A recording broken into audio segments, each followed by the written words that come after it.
Vous vous demandez pourquoi il nous a tous fait venir ici. Après tout, on sort tout juste d'un banquet. Depuis quand le vieux Walder nous offre 2 banquets en 15 jours? Certes, mais à quoi bon être le seigneur du Conflans si l'on ne peut faire des agapes avec sa famille? Oui, voilà ce que je dis.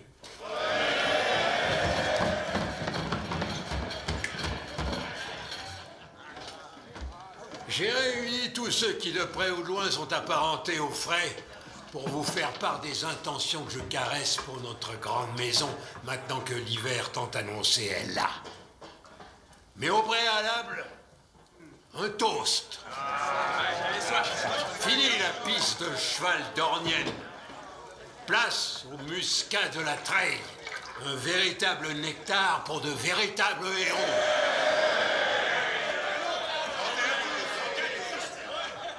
Toujours unis.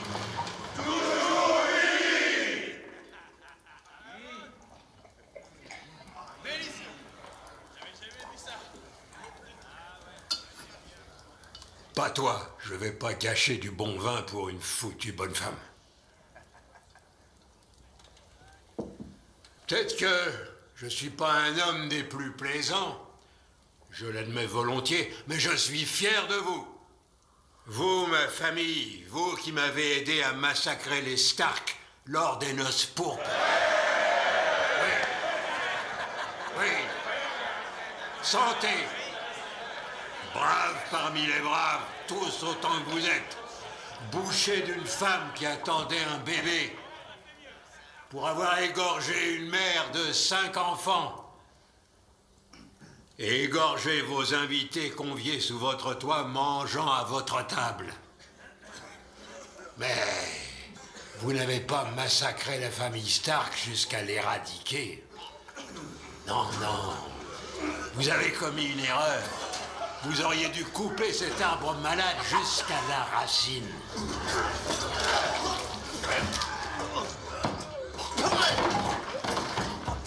Laisse un seul loup en vie et le troupeau ne sera pas en sécurité.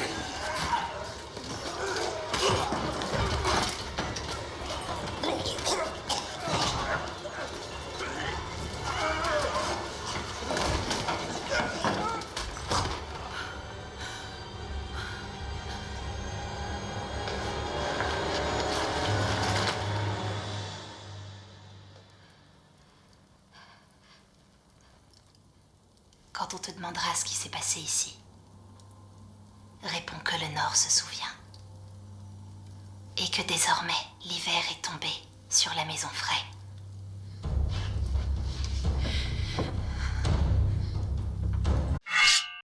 Salut la Horde Sauvage, j'espère que vous allez tous et toutes bien. Bienvenue dans l'actualité de la Horde. Je sais pas si vous avez capté, mais là, c'est ainsi, j'en mets une tous les soirs. Hein.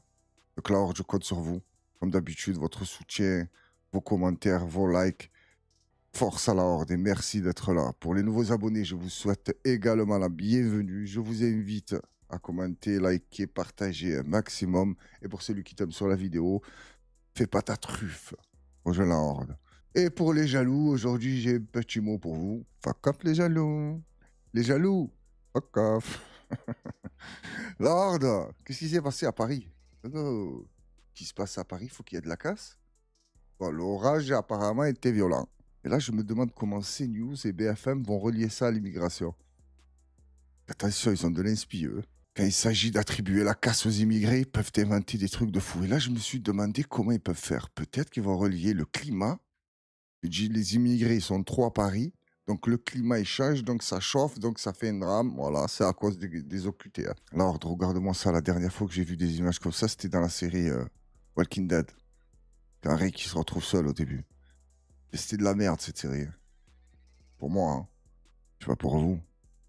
Regarde-moi ça. Ah, je comprends pas, moi. Tout ce qui se passe à Paris, il faut qu'il y ait de la casse. Alors, le PSG qui gagne, ça casse. La fête de la musique, ça casse. 14 juillet, ça arrive, ça casse. Le gouvernement, peuple français, ça casse. Tout se passe à Paris, apparemment. Force à la Horde de Paris. La Horde passe à une vidéo de Jean Messia, vous l'avez tous et toutes reconnu. Il a une tarte, ce type. Vite fait, la horde, calmez-vous. Commencez pas à me dire sa tête, elle est à gerber. Oui, justement, c'est pour ça que je le mets. C'est parce qu'il me dégoûte. Moi, je devrais faire le contraire. Mais non, il faut que j'écoute ce qu'il raconte. Il faut que je fasse ma critique. Eh oui, donc on va écouter ce qu'il raconte. Je te mens pas la horde de la vidéo, je l'ai survolée, donc je sais pas trop ce qu'il raconte. Bien sûr que Donald Trump et ceux qui l'entourent ont mieux compris ce qui se passe, ce qui se joue au Proche-Orient actuellement. C'est pas simplement une guerre, si vous voulez, entre deux pays, c'est une guerre de civilisation. Et ce sont les postes avancés de cette guerre de civilisation qui sont concernés. Mais ça ne veut pas dire que le monde occidental et dans ses arrières n'est pas aussi concerné. Il est d'abord concerné parce que nous avons, comment dirais-je, des millions de membres de la Oumma sur notre sol qui se sentent, dont beaucoup, si vous voulez, se sentent beaucoup plus solidaires d'un musulman qui se casse un ongle à 8000 km de chez eux plutôt que de 10 Français qui se font égorger en bas de leur immeuble. Voilà, j'arrête parce qu'il est insupportable ce type. Il a une tête à claque, c'est impressionnant. Ça se voit, tu as eu une enfance de merde, toi. Je sais pas comment tu es devenu comme ça. Oh ben moi, je vais te répondre. Un arabe qui se casse un ongle à 8000 km, je m'en bats les couilles. 10 Français qui se font égorger en bas de chez moi, c'est un drame. Même si c'est jamais arrivé, je sais pas, pas de qui tu parles, toi, les 10 qui se sont fait égorger, mais allez, il y a 10 mecs qui se font égorger en bas de chez moi. C'est un drame. Tu racontes que de la merde, comme depuis qu'on te voit à la télé. Tu as toujours raconté que de la merde. Oh, sur Twitter, tu n'arrêtes pas avec les musulmans, mais qu'est-ce qu'ils t'ont fait, oh? Oh, mon pote, toi, en Égypte, ils ont dû te faire la misère. Tu es devenu plus français que les Français. On est plus français que toi et on t'emmerde. La horde, pourquoi il veut être plus français que le français, lui? Reste à ta place, tu es un Égyptien immigré en France. Reste en tant qu'Égyptien immigré en France. Voilà, tu peux aimer la France, il n'y a pas de souci. Les gens sensés qui vivent en France, ils aiment la France. Les autres, c'est pas ce que leur problème. Ils sont là, ils bougent pas d'ici. Mais tu dis, je nique la France, je nique la France. Si tu veux, hein. J'ai jamais compris ce délire, mais toi, qu'est-ce que tu es dégueulasse. Oh, tu es dégueulasse, tu es mytho et tu es une tronche à claque. Tu imagines ce que tu regroupes à un seul personnage? C'est violent, hein. Là, on passe à une autre tête à claque. Manon Aubry. C'est ça, Manon ou Marion? J'ai oublié, ça fou là. Je pense que c'est Manon. Écoute ce qu'elle raconte, mais j'ai l'impression qu'elle change jamais, ce gars dit. Les habits toujours les mêmes, la tronche toujours la même. Je sais pas, il y a des jours, tu te sens un peu mieux. Des jours, tu es plus fatigué. Toujours la même, gros. Toujours une tête, oh là là. Et arrêtez la horde avec les filles. Il y en a qui me disent, ouais, mais je sais pas quoi, tu as un problème avec les filles. J'ai un problème avec toute la classe politique. Putain, mais comprenez-le, ça, les gars. Ils ne sont pas là pour notre bien. Et là, il y a une petite action qu'elle va faire qui te montre qu'elle se sent au-dessus des gens. Regarde ça. Trajet Bruxelles-Strasbourg, c'était pas simple. Tous les trains étaient en retard depuis Bruxelles. Et maintenant, je suis à Paris. Je dois changer de gare pour arriver. Ensuite, prendre le train pour Strasbourg pour un super meeting ce soir. Et du coup, c'est mon petit passage. Vélib valise, ma grande spécialité. Là, on est gare du Nord. Je vais à la gare de l'Est. Et j'ai un défi, avoir mon train à l'heure pour ensuite arriver à ce super meeting avec Emmanuel Fernandez et Pierre-Yves Cadalin sur la 6ème République et la paix, si tant est que j'arrive à choper mon train. À tout à l'heure, les Strasbourgeois. Je vous ramène la chaleur parisienne. Ciao, ciao. Je vous ramène la chaleur parisienne. C'est de sa faute, l'orage. Hein. Cherchez pas, c'est... T'as jeté la poisse et il y a eu le déluge, il y a eu. Mettez un casque, faites pas comme moi, quoi, Voilà. Ça, ce n'est pas normal. J'aurais même pas dû en parler.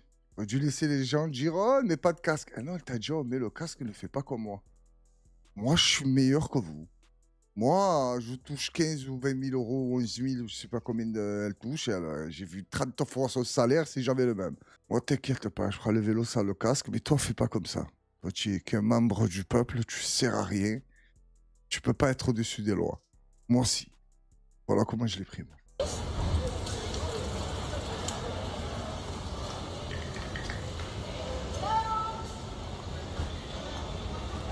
Oh, tu le vois que c'est boucan. Sa façon de faire du vélo, se retourner, ciao. Tiens, un bouquin, maintenant. La Horde, j'aimerais beaucoup connaître l'enfance de ces gens-là de la politique. Pourquoi ils sont comme ça? Pourquoi ils manipulent, ils mentent, ils trichent? Pourquoi? Qu'est-ce qui s'est passé dans votre enfance? Toi, dès petit, tu t'es dit, je vais être grand, je vais niquer les Français? Non, la Horde, c'est pas possible que ça se passe comme ça. Les enfants, ils sont innocents, non? Il y avait des enfants prédestinés à la politique qui étaient déjà dans le vice et la manipulation. C'est chaud. La Horde passe à une vidéo d'une femme qui pousse un coup de gueule dans le métro pour une affiche. Mais j'ai eu du mal à voir l'affiche. J'ai l'impression que c'est deux jambes écartées. Mais après ce qu'elle dit, elle, ça m'a aidé un peu à comprendre. Regarde ça. Non mais c'est du délire. On va accepter ça combien de temps là? Moi c'est plus possible, hein. Entre la sexualisation des enfants à l'école, ce genre d'affiches dégueulasses, et après on s'étonne, il y a des agressions. Non mais vous voyez le truc? Niki de Saint-Phal, espèce de taré, va. Non mais c'est pas possible, les gens ils passent devant, tout le monde en a plus rien à foutre. Eh mais c'est un truc de dingue là. Vous pouvez aller visiter une chatte là, du 20 juin au 4 janvier là. Incroyable, incroyable. Et moi je vais dire ça, ça choque. Voilà, les gens ils passent devant ça, ça les choque pas. Moi je dis viens on va visiter la chatte à ta mère. Là ça les choque. Mais c'est exactement ça. C'est quoi ce délire là? J'ai pas compris son histoire. Qu'est-ce que c'est ça, Niki de Saint-Phal ou je sais pas qui c'est là? Comment ça on va visiter des chattes? Comme ça, c'est la porte ouverte? Jambes écartées, allez-y. C'est au centre Pompidou. Oh, les artistes, faudrait arrêter la drogue. Hein. Ouais, faut arrêter des histoires de quand je me drogue, j'ai plus d'inspi. Non, vous allez trop loin. Entre la sexualité des enfants à l'école, entre visiter des chattes au centre Pompidou. Oh, la France, elle a plus de limites dans ça. Et attention, LGBT, wokisme, je sais pas quoi, c'est intouchable, tu peux même pas en parler. Et les mecs, ils sont 40, ils sont. C'est pas possible. Hein. Tu es 40, tu es aussi puissant. Il y a des gens derrière, ils sont costauds. Tu vois, il y en a un seul. Il envoie les bifetons. Il ferme la gueule à tous les gens qui doivent la fermer. Tu vois, ceux qui peuvent poser des problèmes. Et tiens, toi, je te gaffe de billets, ferme ta gueule. Tiens, mange. Non, mais attends, nos valeurs, ta gueule, ils te bourrent d'argent. Au moins que tu n'as plus de valeur. Hein.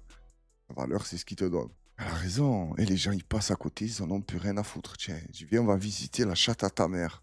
Ah, les gens, elle a trop vulgaire à elle. Mais par contre, ce que tu vois sur l'affiche, c'est joli, il y a des couleurs, il y a des gens devant, avec des enfants, bien sûr. Hein. L'autre, même, si tu regardes bien l'affiche, il y a une femme avec une poussette. Tu vois, elle va aller visiter une chatte avec sa poussette.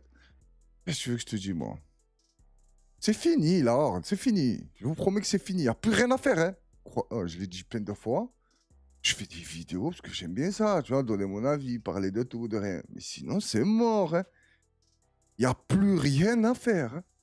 Alors, on passe à une vidéo d'une demoiselle qui s'est faite voler son vélo. Sa vie est foutue. Il y a pire dans la vie, ma cousine. Je te promets, je serai pas loin d'elle. Je la vois en train de chialer. Je dis, qu'est-ce que tu as? Elle me dit, mon vélo, mon vélo. Ouais, j'ai viens m'acheter un vélo. Arrête, calme-toi. Regarde-moi ce comportement. Écoutez-moi bien, cette vidéo, elle est pour le fils de pute qui vient me voler mon vélo. Alors, vous avez entendu comment? Il vient de me violer mon vélo? Hervé, gros. Oh, même des vélos. Oh, c'est devenu des prédateurs métalliques. Je sors d'un examen, il fallait juste prendre un pot au chocolat. Non, effectivement, j'ai pas attaché mon vélo pour deux. Ah ouais, mais comment ça, tu n'attaches pas ton vélo? Il y a des gens, ils se font voler, des gens, ah, des humains. Ça vient, ça les arrache, ça les met dans des camions, ça s'en va. Parce qu'ils n'étaient pas attachés. Et toi, le vélo, tu le laisses comme ça pour les pains au chocolat. Et non, la couse. Et non, tu fais la conne. Minute. J'ai que ça dans la vie, j'ai que ça dans la vie. J'ai qu'un vélo, j'ai pas d'argent, j'ai rien. J'ai rien, rendez-moi mon vélo s'il vous plaît, c'est la seule chose que j'ai de valeur. Ça, même ça, c'est un cadeau, tu vois. Mon portable, c'est pas moi qui l'ai payé. La seule chose que j'ai, c'est mon vélo. Je t'en supplie. 17e arrondissement, rue de Avenue de Villiers. C'est un vélo noir Riverside avec un port-bidon blanc, une sonnette blanche. J'ai rien d'autre. J'ai rien d'autre. Alors, je la trouve un peu bizarre, hein, je te vois pas. C'est triste, hein, elle a que ça, elle a que ça. Bon, elle a dû oublier sa santé. Hein. Elle a l'air en bonne santé. Après, je ne sais pas. Mais elle voit, elle parle, elle marche. Tu as beaucoup, crois-moi. Hein. Mais apparemment, elle a que son vélo dans la vie. Je te promets, je me moque pas d'elle. Hein. Elle en fait trop déjà, je trouve, pour un vélo. Tu vois, fait une vidéo, Monique a mon vélo, pourquoi ils ont fait ça? Je suis triste, j'ai que ça, mais tu chiales pas comme ça, tu baves et tout. Je vous promets, la Horde, je suis à côté d'elle, je lui achète un vélo. Je vous promets. Je dis, tiens, arrête, arrête. Il y a plus grave dans la vie. Là, tu dis, ma seule richesse, il n'y a que ça. La Horde, j'espère qu'elle a retrouvé son vélo et que tout va mieux pour elle. Mais la famille, tranquille la prochaine fois. Je sais qu'il y en a, le matériel, c'est waouh. C'est leur vie. C'est que du matériel. C'est pas grave, tu vas marcher un peu plus. Et t'inquiète, t'arriveras à des choses dans la vie plus belles et plus graves. Il y a de tout. Perdu ton vélo, on dirait on a brûlé ta famille. Tiens, mais même si on brûle ma famille, je crois que je chiale pas comme ça. T'as compris là? Hein? N'exagère un peu. Tu brûles ma famille, tu es fou quoi. Mais pourquoi? Vous les avez brûlés, j'avais que ça. Rendez-moi-les. Là, on de passer une vidéo d'Estelle Denis, elle parlait avec un mec au téléphone, écoute ce qu'il raconte. Depuis les années 2005-2006, Ouais. ça fait très longtemps.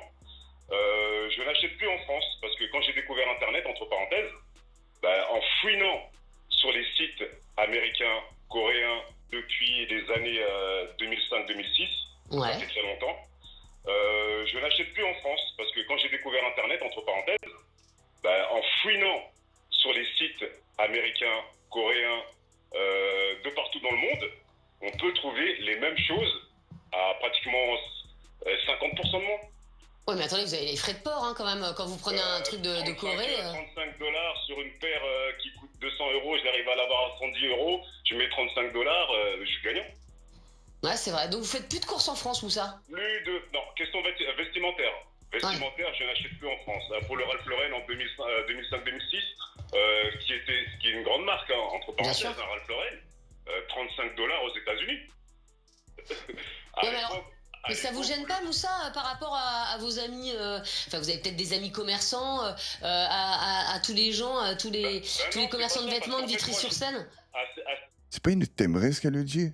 D'abord, elle a voulu le piéger avec les frais de port. Il a dit non, t'inquiète, même les frais de port, ça rentre dedans et c'est encore moins cher. Et après, elle a dit, oh, mais. Et pour tes amis commerçants, déjà, je leur ai dit au téléphone, qu'est-ce que tu sais que j'ai des amis commerçants? Comment c'est? Et de deux, j'en ai rien à foutre. Lui, il me vend une paire de baskets de 100 euros alors que lui, il achète 100 euros. Attends, il me nourrit pas, lui. Hein. Pas compris ce délire là, tu penses pas à tes amis. Pourquoi il pense à moi, lui? Il m'escroque avec ses paires de baskets achetées au Bangladesh 3 euros et il me les vend je sais pas combien. À cette époque-là, moi, je sors de l'école, je suis dans le milieu, je rentre dans le milieu du travail, avec un petit salaire. Tous mes amis allaient à droite à gauche s'acheter une paire de chaussures à Foot Locker ou à courir à 200 euros. Moi, j'avais pas les moyens. Donc moi, ce que je fais, c'est que je fouine sur Internet et j'arrive à trouver les mêmes paires qu'eux, encore mieux, avec des nouvelles couleurs ou des trucs exceptionnels à 50, même voire 60% de moins. Alors c'est taré lui aussi qui parlait au téléphone, hein, trouver des nouvelles couleurs exceptionnelles, oh gros, c'est une paire de baskets. Hein. Où tu te fais chier pour trouver des baskets. Ah, tu les chercher en Corée du Sud, oh, il est violent lui. Oh, il veut pas payer cher. Hein. Le climat, les avions, les paquebots, il en a rien à foutre. Il gagne 30 euros, et pété, on s'en fout. Même si leur histoire de climat, là, vous savez, du bluff, tout ça. Mais Estelle Denis, elle m'a choqué. Hein, tu vois, c'est pas bien ça, tu passes pas à tes amis. Quel ami? J'ai personne qui vend des habits ni des baskets. J'en ai rien à foutre. Voilà. Et même si ça serait mon ami qui me vend des paires de baskets à 200 euros alors que je peux les trouver à 100, je lui dis à mon ami, oh le cousin, 300 euros là, achète-les toi aussi. Même lui, il va aller les acheter, qu'est-ce que tu me racontes? Là, on doit passer une vidéo de l'Assemblée nationale, il pleut à l'intérieur, regarde-moi ça. Depuis 80 ans, je vous remercie. Merci, monsieur le Premier ministre. Ça fuit? Est-ce que vous vous êtes aperçu qu'il pleuvait? Ben, je viens de le voir, monsieur le Premier ministre. On m'avait dit que l'hémicycle était étanche, mais visiblement. Vous ferez attention avant de monter. Alors, à ce sujet, mesdames et messieurs les députés, donc on me confirme que toutes les entrées sont ouvertes, que la traversée du sang n'est pas facile. Vous avez vu là-haut? Il y a des gouttes là. Lord, c'est une honte. Voilà. aux yeux du monde, se disent, putain, ils sont même pas foutus d'avoir un lieu décent où il ne pleut pas à l'intérieur, où ils sont à l'abri.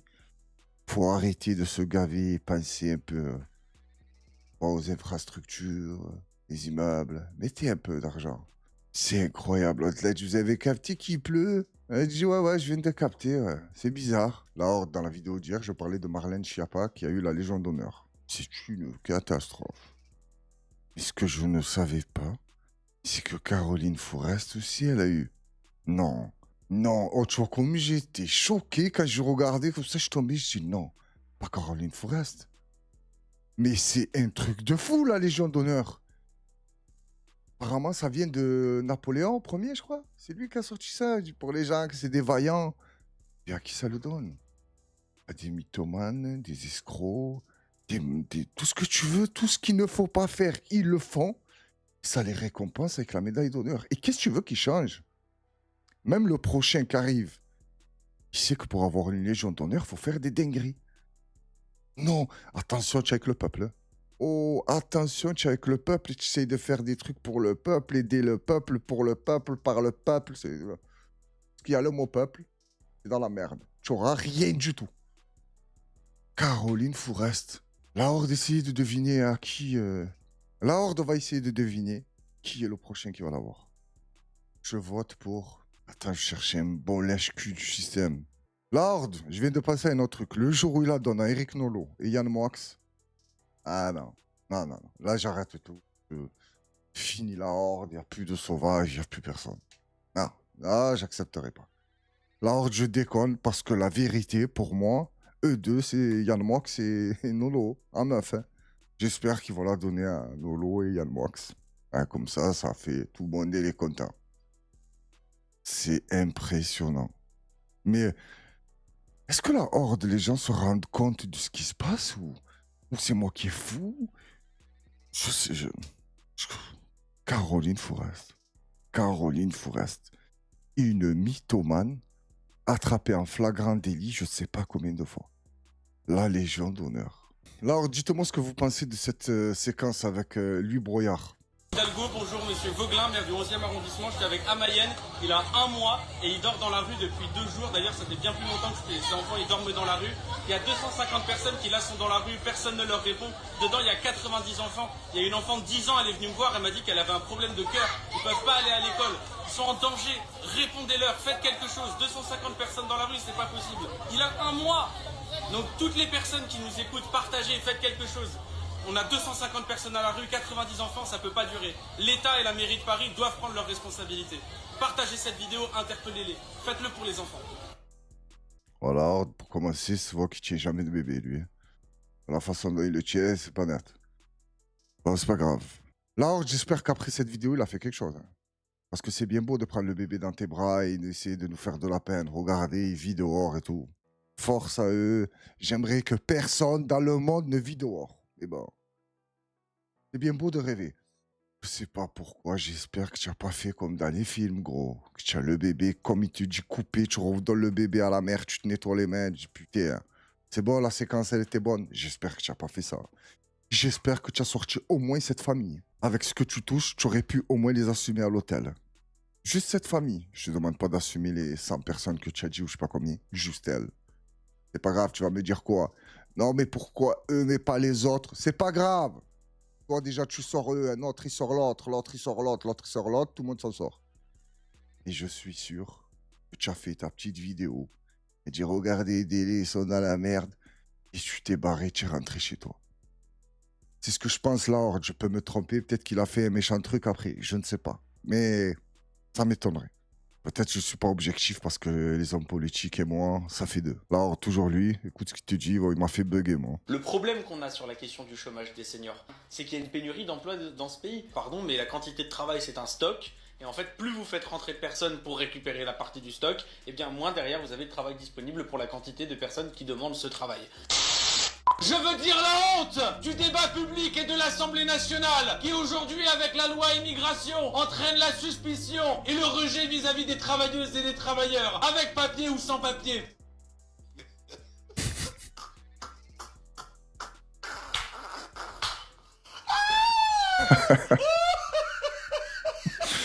Je sais pas qui a fait le montage, mais c'est un bâtard. Oh, dans la première vidéo, il te dit noir. Dans la deuxième vidéo, il te dit blanc.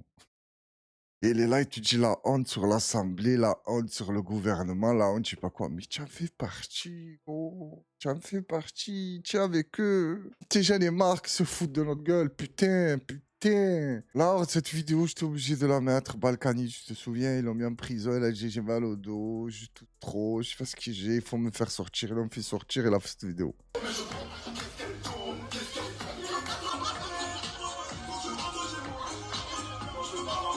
Tu l'as vu le demi-tour avec le bras et je te prends par derrière? Ça veut dire ça, hein? C'est regardé. Voilà, j'étais en prison, je sors, je te fais le détournement comme ça et bam, je te massacre. Le mec, il était condamné, il leur a dit j'ai mal au dos, je sais pas quoi, je suis pas bien, faites-moi sortir. Il est sorti, t'as fait une vidéo, il danse. En pleine forme. La horde Balkany fait partie du haut de panier de la dinguerie. T'as fait des drames, ce type. Il s'en bat les couilles. Et même quand tu l'interviews, il est là, il rigole. Je sais pas. Il doit se savoir intouchable. Ça a dû lui faire tout drôle hein, de passer je sais pas combien de jours en prison. Je sais pas combien de temps il est resté. Mais il est ressorti. Il a dit putain, dommage. Parce que je crois qu'il peut plus se représenter, lui, non? Oh, lui, il se représente là-bas dans sa ville. J'ai oublié le nom. Il repasse direct, lui. Je le dis. La Horde va passer à une vidéo. Écoute-moi ça. L'opération Narnia. Hein, toi, tu crois que c'est quoi Narnia? Si tu ouvres le placard, il y a des lions, il y a tout ça. Pour Israël, c'est pas ça. Pour Israël, c'est de buter des scientifiques. Autre aspect de cette opération dont on aimerait parler, c'est l'opération Narnia. De quoi parle-t-on? L'opération Narnia, alors je me suis longtemps interrogée sur ce nom, parce que bon, Narnia c'est un pays de neige, on y rentre par une armoire. Qu'est-ce que ça a à voir avec cette opération? Il y a un lion dedans, comme dans Rising Lion, le lion Aslan. Donc un lion, j'ai résolu ce mystère. Mais l'opération Narnia, c'est une opération secrète menée par les services de renseignement israéliens en plein territoire iranien qui a consisté à éliminer 10, 9, puis un dixième qui s'est échappé, des scientifiques les plus en pointe du programme nucléaire iranien, au moment où ceux-ci étaient sur le point de lui faire passer un seuil critique dans la capacité à militariser le nucléaire. Et donc, ils ont été, dit-on, dans le média américain The War Zone, ils ont été tués, assassinés pendant des opérations qui se sont déroulées la nuit, pendant leur sommeil. On a quelques infos sur le déroulement, mais pas du tout sur l'arme, parce que l'arme utilisée fait encore l'objet d'une censure militaire et n'est pas dévoilée dans sa nature. On nous dit juste qu'elle relève de l'innovation technologique, exactement.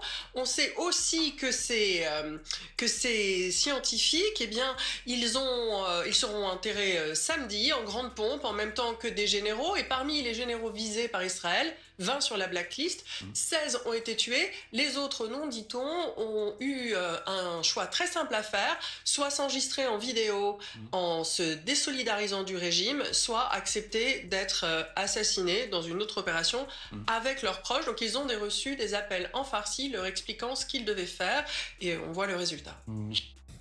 C'est pas mal la Horde, hein, mais surtout n'oubliez pas que c'est la seule démocratie de là-bas.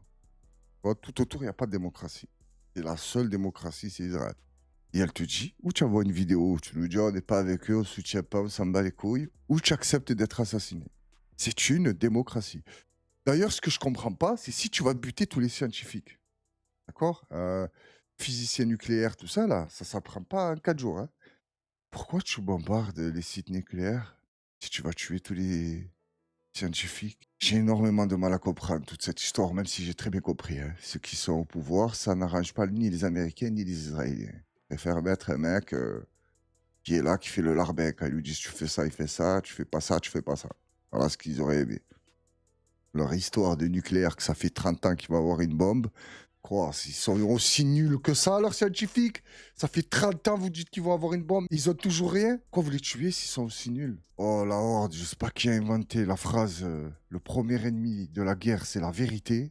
C'est un monstre, lui. La Horde, je passe à une petite vidéo qui date de Idrissa Berkane et de Martin Blachier, je crois, il s'appelle comme ça. Il y en a un qui était pro COVID et l'autre qui était anti-COVID. D'accord? Nous, on est avec celui qui est anti-COVID. Donc, Idrissa Berkane. À partir de ce débat, j'ai trouvé Idrissa Berkane très, très, très, très bizarre. Ok, l'autre c'est ton ennemi, vous n'êtes pas d'accord, mais tu vois l'arrogance, le mépris qu'il avait. Idrissa Berkane, c'était insupportable. D'ailleurs, quand la vidéo a été passée à l'époque, elle a fait énormément de vues. Et les gens, je lisais les commentaires. Ça va, je me sentais rassuré parce que énormément de gens écrivaient ça. Pourquoi tu le regardes pas dans les yeux? Qu'est-ce que c'est ce mépris? Pourtant, la plupart des gens étaient d'accord avec Idrissa Berkane. Mais son comportement, il était insupportable. Là, c'est une petite séquence, je vais vous montrer. Regarde le comportement, il ne regarde pas dans les yeux quand il lui parle, sauf quand il va lui envoyer une punchline. Tu as vu, pour lui faire mal? Là, il le regarde dans les yeux. Et après, tout le long, il parlait, regardez en bas, regardez là-bas. Mais en s'adressant à lui. Tellement même l'autre, tu vois, comme il était mal à l'aise, il faisait de la peine, l'autre. Même si la horde, on sait, lui, il était pro, je sais pas quoi, pas pro, je sais pas quoi. C'est pas ça le problème. Respecte le mec qui est en face de toi, même si vous n'êtes pas d'accord, même si tu as envie de le tuer. Je parle dans le débat. Respecte. Et ce qu'on a observé dans les données, c'est que les gens ne se contaminaient pas dans les transports en commun, ils se contaminent dans les restaurants. Et ça, c'est sorti dans toutes les études. Quand vous avez une dizaine d'études qui disent la même chose, en général, c'est que le point est signifiant. Alors oui, mais je vais reprendre ça. Oui. Alors, quand il y a une dizaine d'études qui disent quelque chose... Vous voyez comment il est? Regarde en bas, il parle. Il a fait ça. Je dis tout le long, je me rappelle pas, mais il a fait ça énormément de fois. Et je regardais, je me disais, mais pourquoi tu fais ça? Et après cette vidéo, je commence un peu à regarder Idrissa Berkane d'un autre œil. Et en fait, gros, je te mens pas, même si tu connais, tu es plein de baratin, tu t'arrêtes pas de parler, tu es un bon bluffeur. Hein. Idriss, si un jour tu tombes sur cette vidéo, juste un petit conseil, arrêtez. À chaque fois que tu finis de parler, tu envoies des... C'est insupportable. C'est que c'est vrai. C'est que c'est signifiant, significatif en tout cas. D'accord. Il y a 242 études qui disent que l'hydroxychloroquine a un effet. C'est vrai aussi du coup ou pas? Parce que 242... sur l'hydroxychloroquine. La question est de bonne guerre. En fait, j'en sais de bonne guerre. La question est de bonne... Oui, la question est de bonne guerre. Divisio aussi, hein. Il était là pour faire le genre d'arbitre. Et vu qu'il est d'accord avec Idrissa Berkane, comme je le suis moi sur quasiment tous les points qu'ils ont abordés, je ne t'ai pas trouvé très impartial, Divisio. En fait, j'en sais rien parce que moi, j'ai pas suivi au-delà des. Tu as vu comme il a fait Idrissa Berkane, comme il a pris le verre d'eau, il a bu et tout, juste après t'avoir piqué. Ouais, ils vont me dire, ouais, mais ça, c'est un comportement de quand tu débats, faut déstabiliser l'autre. Non, tu peux débattre en respectant l'autre. Il n'y a pas de déstabiliser. Si tu es confiant de tes putains d'arguments, tu n'as pas besoin de faire du... Comment ça s'appelle, là? J'ai oublié le truc avec ton corps, avec des attitudes, avec ton regard. Tu n'as pas besoin de ça. Ce que tu dis, tu sais que c'est la vérité. Tu n'as pas besoin de tout ce cinéma-là. Tout le reste est théâtral. 11 essais thérapeutiques randomisés qui ont été faits sur l'hydroxychloroquine, qui ont tous été négatifs. J'ai arrêté de suivre la littérature sur l'hydroxychloroquine. Là, c'est 242, c'est pas 11. Qu'est-ce qu'on a observé? Tu as vu comme il fait? Tu as vu comme il fait? Là, même quand il lui a répondu, regarde à côté. Non, non, c'est 242 ou 222. Non, non. Franchement, c'était insupportable. Alors. Voilà, je tenais à le dire. Ça fait longtemps que j'ai vu cette vidéo. J'ai jamais eu l'occasion de le dire. Ça y est, je l'ai eu. Idriss, tranquille, gros. Après, tu me diras, hein, si le type il a des millions d'abonnés et tout ça, c'est que cette arrogance plaît aux gens. Tu as raison, on continue. Là, on passe au maire de Marseille. Même pas, moi, je savais pas que ça avait changé. Je pensais que c'était toujours Godin. Je déconne la horde, mais je le connais pas. Je sais qu'il a fait 2-3 trucs. Il a été à Notre-Dame, où il a allumé en hommage à la Palestine, tout ça. Il fait 2-3 petits trucs. Et là, il a dit qu'il veut jumeler la ville de Marseille avec une ville palestinienne. Est-ce qu'il fait ça parce qu'il est humain? Ou est-ce qu'il fait ça par conscience politique, ou je sais pas comment on dit, ambition politique? Je sais pas pourquoi il fait ça, mais c'est bon. Nous allons jumeler la ville de Marseille avec une ville de Palestine. Et oui, n'en déplaise à celles et ceux qui veulent nous faire croire que ça n'est pas normal. Oui, nous allons nous jumeler avec une ville de Palestine. Et ça, dès le prochain conseil municipal. Parce que c'est notre responsabilité de dire au peuple, quel qu'il soit, d'où qu'il se trouve, que nous sommes avec eux. À Gaza, il n'y a rien. Il n'y a pas d'hôpitaux. Il n'y a pas de secours. Il n'y a plus d'école. Il n'y a plus rien. Aujourd'hui, il y a des militaires qui empêchent du lait en poudre, de l'eau, des médicaments d'entrer dans Gaza. Des civils sont tués tous les jours dans des proportions inimaginables. Rien jamais ne justifiera qu'il y ait des personnes qui, dans ces proportions-là, perdent la vie. Des enfants, des bébés, des vieillards, des femmes enceintes, Il faut reconnaître la Palestine. Nous demandons la levée immédiate du blocus humanitaire sur Gaza. Ah bah, tu peux demander jusqu'à demain, gros. Ils s'en battent les couilles, eux, qu'ils ont le blocus, hein. Je te demande pas. C'est très, très, très dur de vivre avec ça. À chaque fois que tu entends le mot Gaza ou Palestine, où tu te sens, mais qu'est-ce que tu te sens une merde. Tu es là, toi, tu bois, tu manges, tu es mal, tu vas voir le médecin. Même si en France, ça commence à être de plus en plus compliqué, hein, les médecins, les rendez-vous. Et quand tu penses à eux, je sais pas comment vous expliquer la Horde. Parce que la Horde, je ne fais pas partie des gens qui soutiennent Gaza en faisant des fêtes, en buvant de l'alcool, fumant des pétards et être en string sur des camions. Et tous le sourire. Même les gens qui te voient soutenir comme ça, là, qui sont contre. Fais-moi ces clowns. Stringuer, des bières, le sourire, la musique à fond. Fais ça habillé tous en noir, tous en rouge, tu vois, avec du sang sur toi.